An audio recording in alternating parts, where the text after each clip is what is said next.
Ya, avancemos un poco más.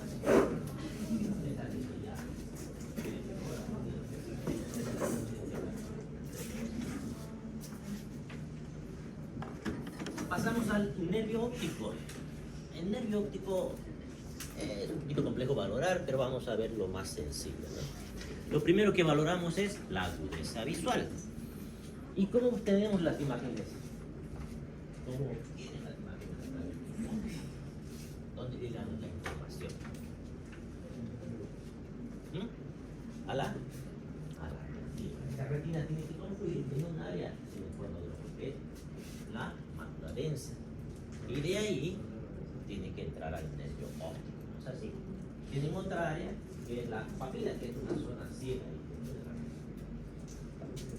Llega la información a través de dos elementos. ¿Cuáles son esos dos elementos? Dos bastiones. ¿Cuáles sirven para ver el color? Los bastiones para ver el blanco y negro. Con esa información, ¿dónde llega la información? A ver, entra por las retinas. ¿Qué pasa con el nervio? ¿Qué va a suceder? ¿Dónde se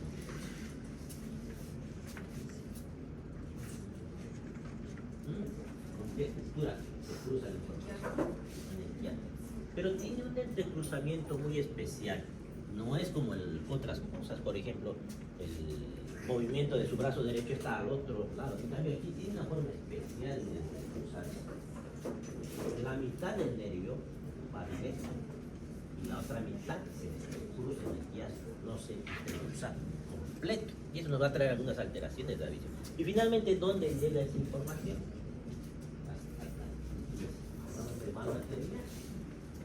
¿En qué parte del cerebro? En la región occipital. Entonces las lesiones occipitales van a traer lo que hemos visto a mi paciente el otro día con una hemorragia en región occipital que tenía problemas de amaurosis. Amaurosis es cuando no pueden ver los pacientes. El área 17 de Brodmann, ¿no? Entonces, lo que vamos a ver es ver la agudeza visual. ¿Y cómo voy a saber la agudeza visual del paciente? Porque no solamente es que llegue la información, porque tenemos algunos defectos en la refracción de la imagen, porque esa imagen tiene que atravesar algunas estructuras que deberían ser transparentes, no siempre lo son, y deberían enfocarse ahí en la retina. Entonces la agudeza visual, primero uso unas tablas para ver si pueden leer. Hay algunas letras. Tenemos dos tablas, el test de Janet y el test de Snell. Este es el que más se ha popularizado en los últimos años. Si pueden ver esas letras, pues ahí se evalúa la agudeza visual. Hay pacientes que no pueden ni siquiera leer, no pueden reconocer las letras. Y por si acaso, para la gente que no sabe leer, hay figuras, hay formas. Entonces, igual se puede hacer eso. Si no logran reconocer esto porque ven solamente manchas, lo que hacemos es mostrarle dedos al paciente. ¿Cuántos dedos ve? Y si logra contar los dedos, le vamos a decir que es la visión en cuenta de dedos. Algunos pacientes ni siquiera llegan a contar los dedos porque no ven. Entonces, lo único que ven mover es su mano. A eso le vamos a decir visión en bulto. Y a veces ni siquiera eso, lo único que logran ver es una luz y no logran ver absolutamente nada más. Eso le llamamos la visión de luz. ¿Qué alteraciones vamos a encontrar en la visión? Ambliopía se considera la disminución de la agudeza visual. Esto, por ejemplo, es una ambliopía. Amaurosis es la ceguera o pérdida de la visión. Amaurosis fugaz es una pérdida transitoria y unilateral de la visión. ¿Con qué característica? El paciente deja de ver por unos instantes y luego vuelve a ver. Pero eso nos está avisando que se va a producir un accidente cerebrovascular isquémico. Entonces, el paciente tiene que acudir a emergencias y se tiene que hacer el estudio antes de que tenga su accidente cerebrovascular isquémico.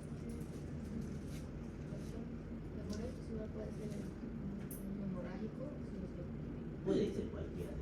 A ver, las lesiones en el cerebro, por ejemplo, la maurosis, o que tenga una hemiparesia, una hemiplejía, o no esté oliendo cualquier cosa que altere nuestro encéfalo puede producirse por ambos, o por tumores, o por traumas. Incluso, ¿por qué? Cuando llega la información al área del cerebro, esa información tiene que interpretarse en el área del cerebro. Entonces, esas neuronas, ¿qué isquemia que van a pasar? Al tener isquemia, esas neuronas van a morir. Como van a morir, no van a poder procesar la información. En el caso de que haya una hemorragia, ¿qué va a suceder? ¿Qué significa la hemorragia?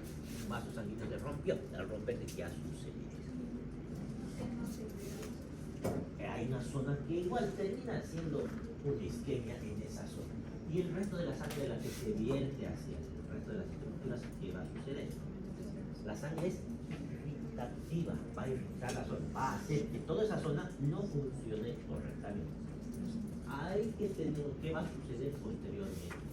La zona donde no llegó la sangre igual va a quedar afectada igual que el sistema. Pero la zona donde la sangre estaba chorreándose, palabras crueles, se va a reabsorber esa sangre y puede ser que vuelva a funcionar ese flujo neuronal. Esa es la forma de más o menos interpretar lo que va a suceder. ¿De qué va a depender que retorne la capacidad? De qué tan grande ha sido la lesión. Entonces, eso no solamente en el caso de la amaurosis, en cualquier otro problema.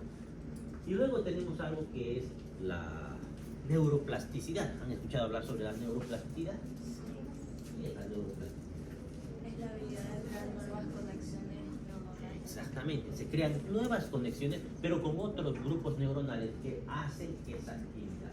Entonces, un paciente que apenas movía su brazo o no movía el brazo, con el tiempo puede ser que logre mover el brazo. Pero esa neuroplasticidad depende de muchos factores y no siempre funciona como quisiéramos. Y tarda hasta 2 años en definirse el área de la lesión. O sea, en 2 años vamos a saber bien qué tanto va a recuperar la lesión. Es más probable que recuperen en hemorragias pequeñas que en isquemias, por ejemplo, del mismo tamaño. ¿Qué más? Ambliopía. Ahora, esa disminución de la agudeza visual en la ambliopía, ¿en qué situaciones vamos a ver? Porque el problema aquí no es neurológico en la ambliopía. El problema aquí es de la refracción de la luz. En cambio, en la amaurosis el problema es neurológico. En la ambliopía, ¿cómo puede haber alteraciones de la refracción de la luz? ¿Qué enfermedades conocen que hagan esto? Astigmatismo, miopía, hipermetropía, todos esos producen ambliopía. Su nombre en general es ambliopía. Ya va a depender cada uno de ellos cómo funcionan. Que alguna vez les he explicado cómo funciona la miopía, la hipermetropía, astigmatismo. Luego tenemos el examen de la visión de los colores. Y aquí entra el término discromatopsia, que es alteración de la visión de los colores. Y para esto se usan las tablas de Ishihara, que si se dan cuenta son unos números que están dentro de unos colores. Y la gente que tiene problemas para distinguir los colores, probablemente cuando le mostremos esta tabla, aquí leerá un 33, cuando aquí claramente es un 29, ¿no es así? Bueno, algo así. Tenemos luego alteraciones daltonismo. Daltonismo son trastornos congénitos de la percepción de los colores. El paciente ya nace con esa alteración de los colores. Tenemos otros términos, acromatopsia. Son pacientes que ven sin color, todo ven a blanco y negro. Metacromatopsia, visualización de objetos de color diferente al real. Monocromatopsia, visualización de un objeto del mismo color. O sea, todo lo ven como en un tono sepia, digamos, algún color predomina. Agnosia cromática, trastorno de identificación de los colores. Ven los colores, pero no pueden reconocer, no pueden distinguir. Y en el daltonismo, ¿qué colores son? Generalmente son de a 2 colores, por si acaso en el daltonismo, que confunden. El más común es el rojo con el verde. Luego tenemos el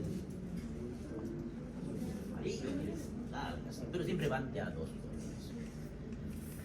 Examen del campo visual. Entonces, ya hemos evaluado si el paciente ve, qué tanto hay en B, hemos evaluado los colores. Ahora toca ver qué tanto ve, qué tanto es espacio logra ver. Y ahí usamos la perimetría, campimetría y campo visual por confrontación. La mayoría de estos estudios se van a realizar con un equipo computarizado. Eso es lo que se hace ahora, lo hacen los talmos. Pero lo que podemos hacer nosotros es el campo visual por confrontación. Aquí tenemos un resumen de las vías ópticas y alteraciones del campo visual para poder entender un poquito más algunas de las lesiones. Es lo que decíamos, entra la imagen a través de la retina. Una vez que entra la imagen a la retina, esta va por dos vías. El nervio óptico es como que se dividiera en dos. Por dentro ese nervio óptico tiene dos cables, digamos. Uno de ellos se va directamente hasta la región occipital, sin cruzarse con nadie. ¿Qué lado es? Si se dan cuenta, la mitad del campo temporal. Porque dividimos la visión en el campo nasal y temporal. Nasal, temporal. Nasal, temporal. Entonces, el área temporal va directamente hacia la zona occipital. En cambio, el área nasal sí se entrecruza y se va al lado contrario, al otro hemisferio. Entonces, puedo tener alteraciones, por ejemplo, que tenga una sección del nervio óptico a esta altura, o que tenga una sección a esta altura, o en el quiasma, en alguna parte del quiasma. Eso me va a traer algún tipo de lesiones. Alteraciones del campo visual pueden ser congruentes e incongruentes. Por ejemplo, congruentes que sean del mismo lado, incongruentes que sean del lado contrario. Esto, por ejemplo, es una hemianopsis. Un lado que no veo. ¿Qué sería congruente? Si ambos lados, en el mismo lugar, se haya perdido la visión. Incongruente, que sea, por ejemplo, el lado temporal izquierdo y el temporal derecho. Eso sería incongruente. Tenemos hemianopsias, que hemos visto la imagen de hace un lado, donde el paciente pierde la mitad de la imagen de visualización, de la mitad del campo visual, que pueden ser homónimas o heterónimas, parecido al anterior, pero del mismo lado. Luego vienen las cuadrantopsias. Cuadrantopsias, en vez de ser la mitad, aquí no tenemos imagen de eso, más adelante tal vez. Lo que se pierde es un pedazo de aquí, esto, y que todo lo demás se pueda ver. Eso sería una cuadrantopsia. Aquí tenemos un resumen. En este caso el paciente solamente está viendo con un ojo. Es una anopsia monocular ipsilateral. Aquí tenemos una hemianopsia heterónima bitemporal. Ambos lados temporales han sido dañados. Y nos muestra dónde ha sido la lesión. Por ejemplo, para que no pueda ver con un ojo, tiene que haber una sección del nervio óptico antes de llegar al quiasma óptico. Si tengo una sección a la mitad del campo, del quiasma óptico, de forma vertical, entonces lo que voy a tener es una hemianopsia heterónima nasal, que más o menos es lateral. Entonces, siguiendo ese mapa conceptual, vamos a ver los diferentes tipos de hemianopsias y cuadrantopsias. Pero para que sacar fotos y ahí.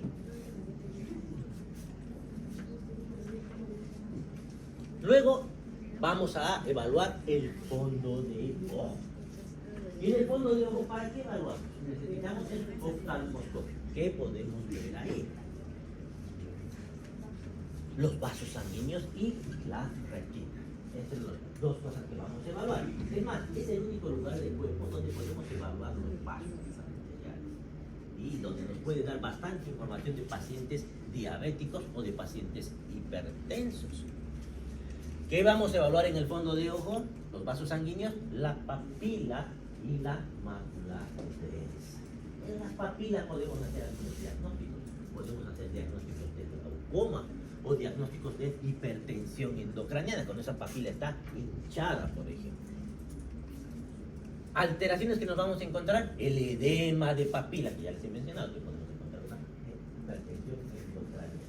Podemos encontrar hemorragias de los vasos sanguíneos, de los capilares en esta zona.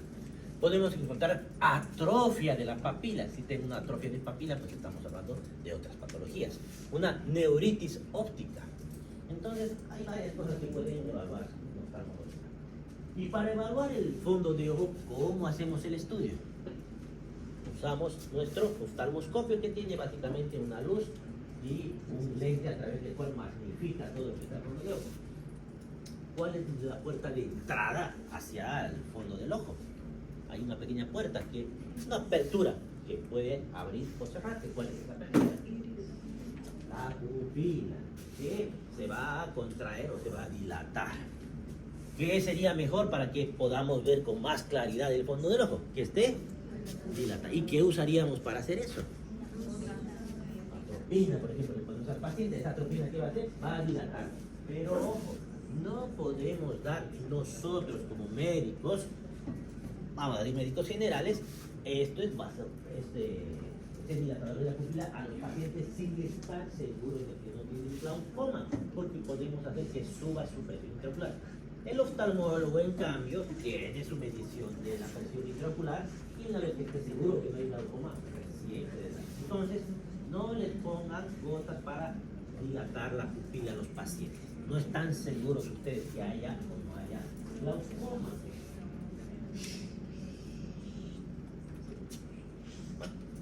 Debería verse el video.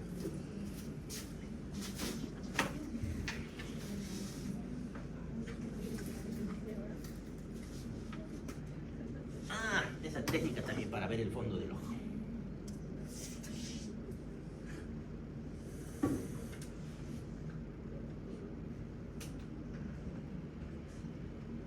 Fíjense cómo están viendo el fondo del ojo. Ojo con la posición, tiene que ser el ojo contralateral, porque si se equivocan y ven con el mismo ojo, eso ven de lejos y tienen que acercarse. ¿Qué creen que va a suceder? Una demanda les va a llegar. Así que ojo con ese detalle, ¿no?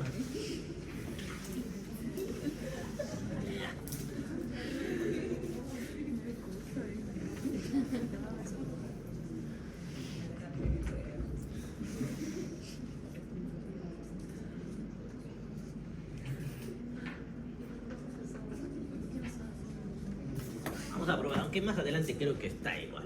Pero vamos a aprovechar. ¿Qué otra cosa podemos aprovechar ahí en este momento para usar nuestra linterna y ver si se dilata, se contrae esa pupila a través de los reflejos? Los reflejos pupilares, ¿cuáles son? Tenemos el reflejo fotomotor. Ese fotomotor, ¿cómo vamos a evaluar? No les apunten directamente con la linterna al ojo. Siempre por un costado, siempre por un costado. Está bien el paciente de frente y digamos que esta sea la luz, que la vamos a apagar, que no quiere quemar la vista. Entonces acercamos por un costado y ahí vemos la dilatación. Ese es el reflejo pupilar. ¿Vale?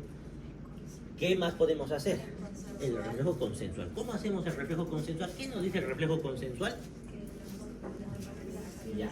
Cuando estimulan una pupila, las dos se tienen que estimular. No necesita llegar la luz a la otra pupila, tendrían que hacer lo mismo. Ese es el consensual, como dice su compañera. Entonces, ponen la mano ahí, no le está llegando la luz, acercan la luz y las dos pupilas deberían hacer exactamente lo mismo. Avancemos.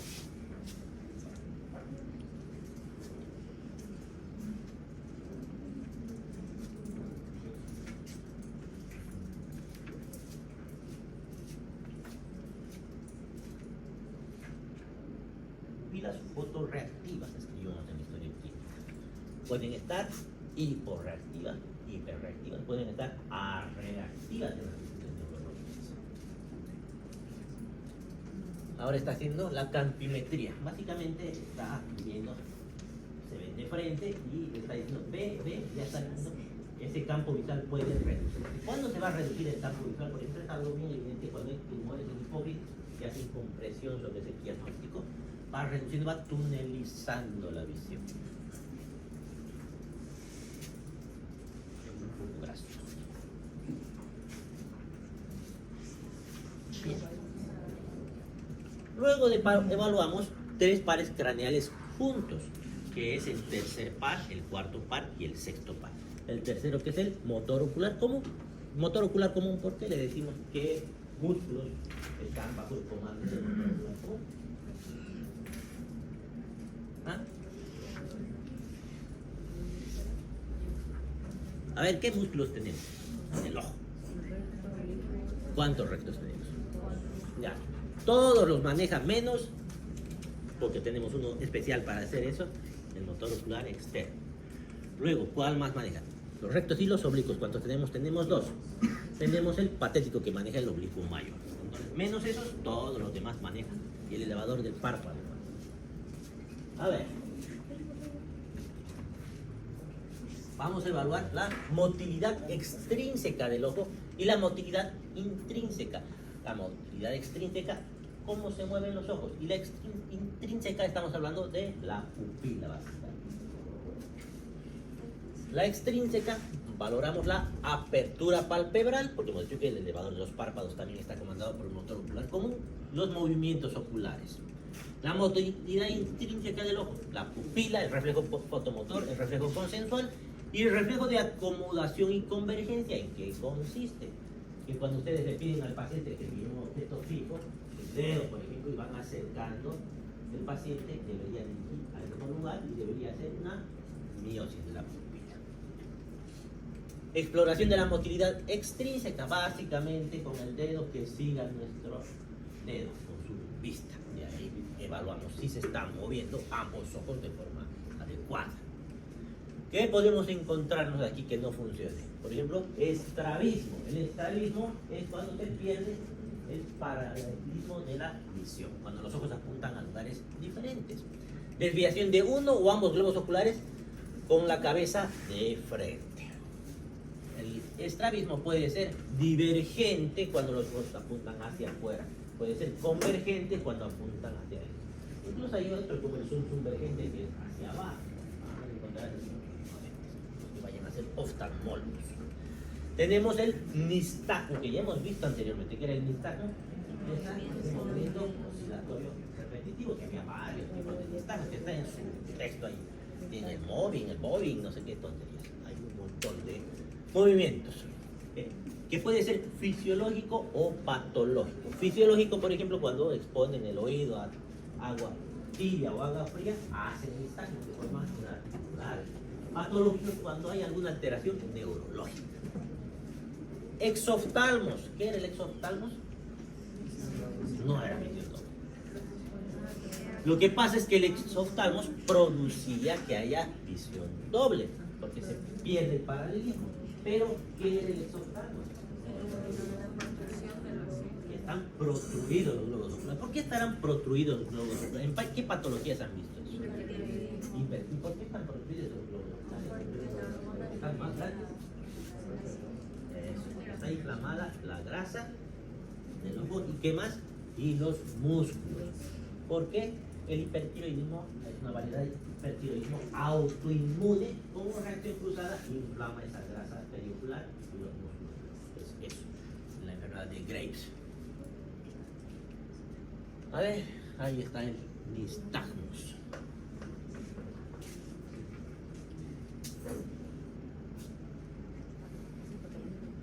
Patológico. Doctor, pero creo que se hace ese de nistagmus cuando tienen igual accidente cerebrovascular. Se le puede hacer Hay varios problemas en accidentes cerebrovasculares, en traumatismos craneoencefálicos, en lesiones de los pares craneales. Sería fisiológico, digamos, y cuando se ve... Fisiológicos, cuando ponen, por ejemplo, agua fría en el canal auditivo, entonces hace un movimiento. Este es fisiológico. Hacemos la prueba para medir eso. O cuando hacemos seguir al paciente en movimiento, hacemos girar en la silla, queda ahí con un nistagmo fisiológico también. ¿Qué más? Parálisis del tercer par. Puede ser completa o puede ser incompleta. La lesión puede ser supranuclear, nuclear, infranuclear. ¿De qué núcleo estamos hablando? Del núcleo del origen real del tercer par. Puede haber una oftalmoplegia internuclear debilidad a la aducción. Aquí tenemos dos movimientos que hemos llevado en anatomía, ¿no? Que era aducción y abducción o abducción. ¿Qué significaba? ¿Qué era aducción y qué era abducción? Aducción es abducción es hacia afuera, cosas que quieren hacer. Ha sido abducido, dice. Ya. ¿Qué más? El síndrome de Parinaud. Tenemos parálisis de la mirada vertical y que inicia hacia arriba y luego en ambas direcciones verticales. El paciente está mirando hacia abajo. Vamos a volver a explicar esto. Parálisis del tercer par craneal. El nervio oculomotor es fundamental para la motilidad ocular y las funciones pupilares. Su lesión produce un cuadro clínico característico que requiere evaluación neurológica y oftalmológica inmediata. Entonces, básicamente, ¿qué les está diciendo? Si se lesiona el motor ocular común, va a haber problemas de que pueda mover el paciente su ojo. Manifestaciones clínicas de la parálisis del tercer par craneal. Si es completa, va a haber una dosis palpebral marcada, porque como hemos dicho, aparte del movimiento de los rectos que va a manejar el motor ocular, del elevador de los párpados. Entonces va a haber una dosis palpebral marcada. ¿Qué era dosis palpebral? Eso. Desviación ocular hacia abajo y hacia afuera. ¿Por qué hacia abajo y hacia afuera? Si está paralizado, ¿por qué se va hacia un lado? ¿Ya? Si está paralizado debería quedarse nomás ahí. Pero ¿qué pasa? Tenemos otros dos músculos que sí están funcionando, que sí hacen contracción. Entonces, como ha perdido la fuerza, todos los otros músculos va a desviarse por el recto externo, por eso hacia afuera, y por el público mayor vaginal. ¿Qué más? Midriasis reactiva, ausencia de reflejo fotomotor directo y consensual, estrabismo con diplopía severa. ¿Por qué el estrabismo produce diplopía? Porque para que tengamos una sola imagen, no se olviden, tenemos una visión binocular. Ambos ojos tienen que tener un eje paralelo. El momento en el que se pierde el paralelismo, uno apunta, por más pequeña que sea la diferencia de otro lado, ahí aparece la diplopía. Y en el exoftalmo, por ejemplo, miren que los ojos están protruidos, pero no están a la misma altura. Uno siempre protruye más que el otro, y ahí aparece también la diplopía. Parálisis incompleta. Si fuera incompleta la lesión, hay una afectación selectiva de músculos específicos, por ejemplo, solamente del recto interno, y los otros están funcionando.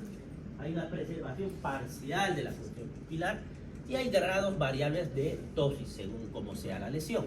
Diplopía en determinadas direcciones de la mirada y no en todas las direcciones. Clasificación anatómica de las lesiones. Tenemos las supranucleares, comprometen músculos sinérgicos bilaterales produciendo una parálisis de la mirada conjugada sin diplopía, porque no se pierde el paralelismo en este caso. Los ejes oculares mantienen el paralelismo.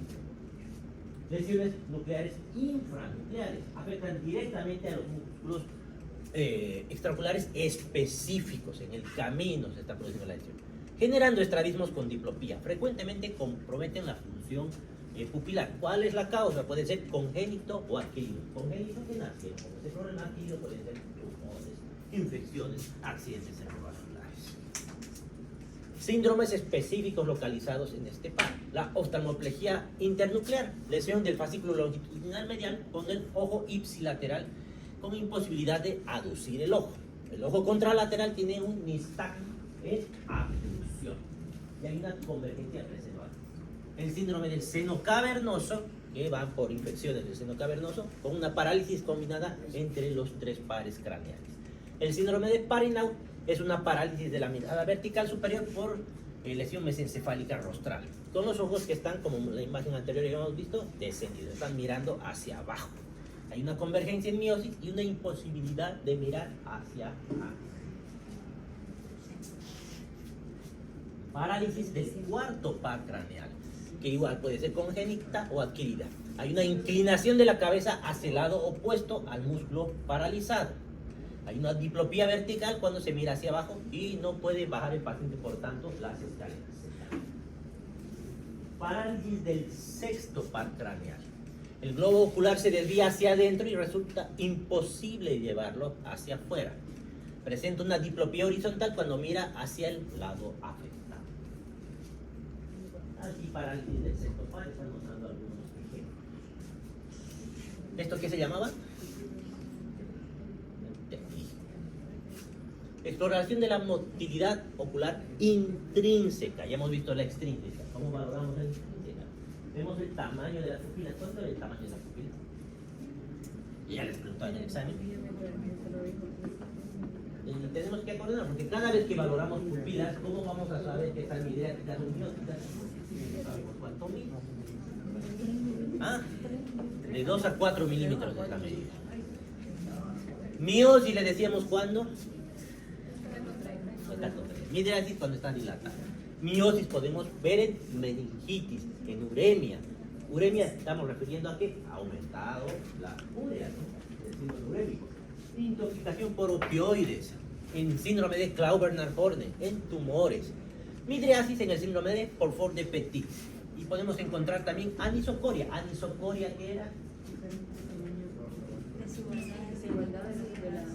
Desigualdad del tamaño de las pupilas. Una mide 2 milímetros y otra mide 4, digamos. Hasta 1 milímetro se considera fisiológico. La forma de la pupila, la discoria. La pupila en vez de redondeada adquiere otra forma. Esto se ve pacientes con stibis. Luego evaluamos el reflejo fotomotor. ¿Cómo evaluamos el reflejo fotomotor? Ya hemos dicho hace rato. Con la linterna. El reflejo consensual que explicamos también. Y el reflejo de acomodación y convergencia que también lo hemos explicado, ¿no? Alteraciones, que haya ausencia de reflejo fotomotor, que haya una pupila tónica o perezosa o de ADI que le cuesta cambiar en los cambios de luz. Ausencia de reflejo consensual también.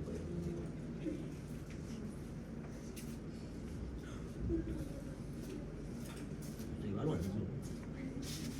Una extrínseca.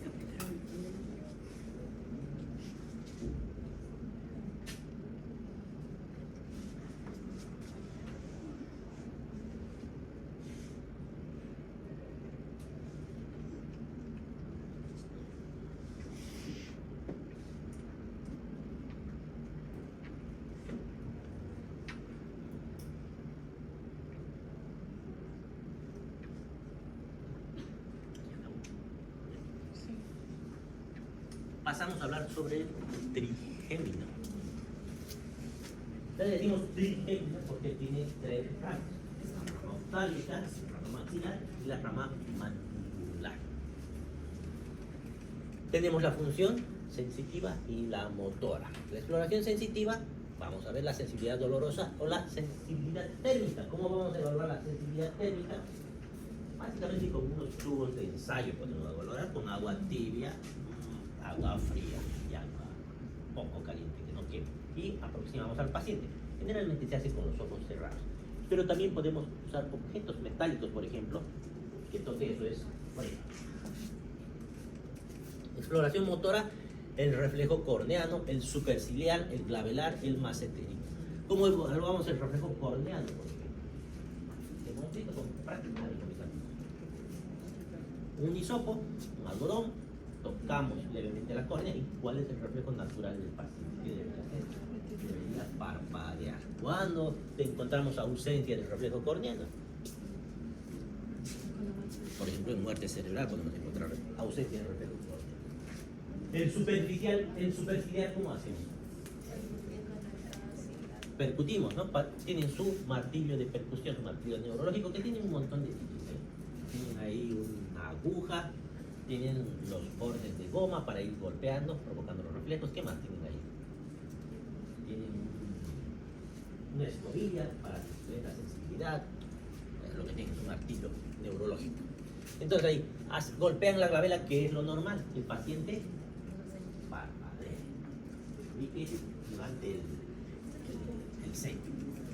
El reflejo glabelar es al medio y el macetérino. Vamos a ver videos de cómo se hace. Las alteraciones, igual que la anterior, pueden ser supranucleares, nucleares y infranucleares. Y finalmente la neuralgia del trigémino. ¿Cómo vamos a evaluar la sensibilidad? A través de la rama oftálmica maxilar. Es el territorio inervado por el medio sensitivo.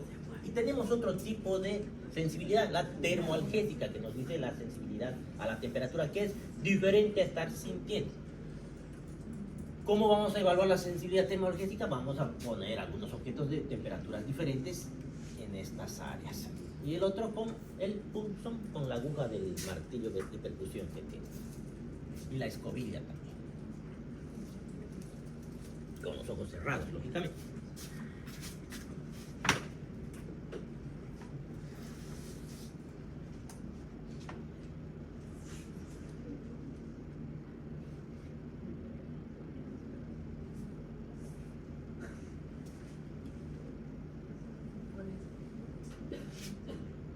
Siente, siente,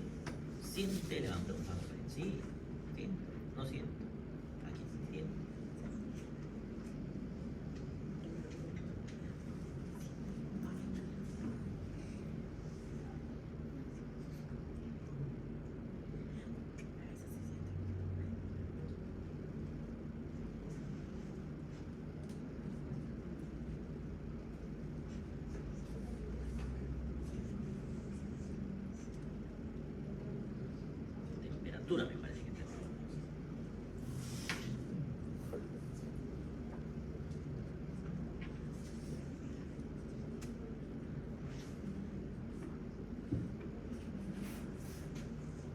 Ah, esta es la temperatura.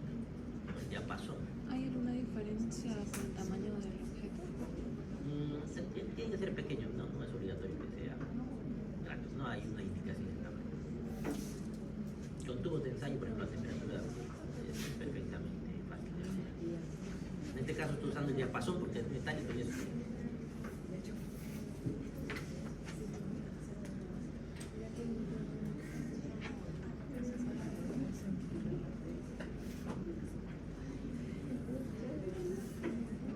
los reflejos.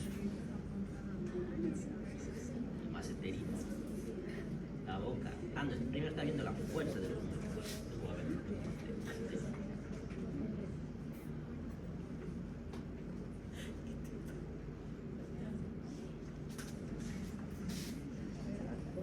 Vemos la neuralgia del trigémino, que básicamente es un dolor neuropático muy intenso que da por irritación de una de las ramas. Es un dolor lancinante. ¿Qué significa un dolor lancinante? Una lanza. La rama maxilar es la más frecuentemente afectada. Nervio facial. Ya, ahora vemos el facial más. Entonces, en el facial tenemos las funciones de las fibras motoras, las neurovegetativas secretorias, las fibras sensoriales del gusto. El tercio anterior de la lengua recibe información hacia el facial. Y fibras sensitivas. Tenemos la exploración de la motilidad, significan los movimientos gestuales del rostro. Alteraciones como el espasmo facial, la parálisis central y la periférica. Estas son las dos que más vamos a evaluar, a diferenciar si es central o periférica. ¿Qué significa que sea central y qué significa que sea periférica? Que sea central significa que el daño está en el origen, en el cerebro, en la corteza. Y que sea periférica, ¿dónde está el problema? El problema está en alguna parte del trayecto del nervio que ha sido dañado. ¿Cómo diferenciamos una central y una periférica? Curiosamente, en la parálisis facial central permanece en la frente, los movimientos de la frente, las arrugas de la frente permanecen. Y en la periférica se pierden. Entonces, periférica, habitualmente precedida de un proceso catarral vírico. También le decimos parálisis de Bell, parálisis de Frigo. Es instauración rápida, en horas o máximo en un día se presenta. Hay disminución o pérdida de movimiento de todos los músculos faciales ipsilaterales, tanto superiores como inferiores. Ocasionalmente hay otalgia, porque está ahí la cuerda del tímpano, alteraciones sensitivas ipsilaterales, significa del mismo lado. Otros síntomas, epífora. ¿Qué era epífora? El lágrima. Dice, no significa que no es que se produzcan más lágrimas, sino que como no está cerrando el párpado, empiezan a chorrear las lágrimas. También hay disgeusia. ¿Qué era disgeusia? Es una distorsión de los sabores. Perfecto. Hiperacusia. Más por la cuerda del tímpano.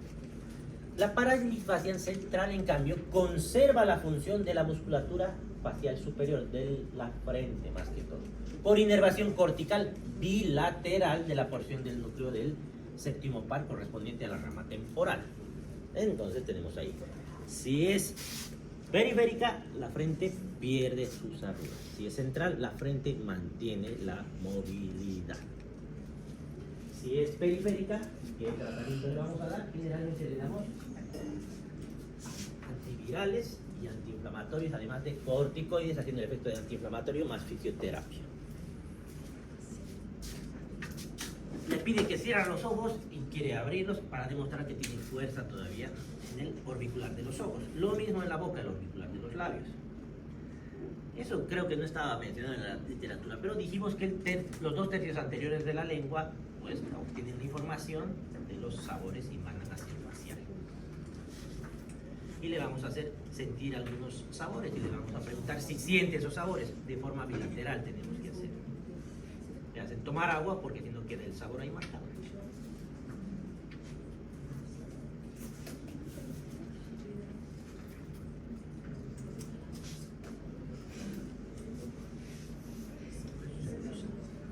Luego, vemos el espasmo hemifacial, que son contracciones rápidas limitadas a un determinado músculo o grupos musculares, como el orbicular de los párpados o de la comisura bucal.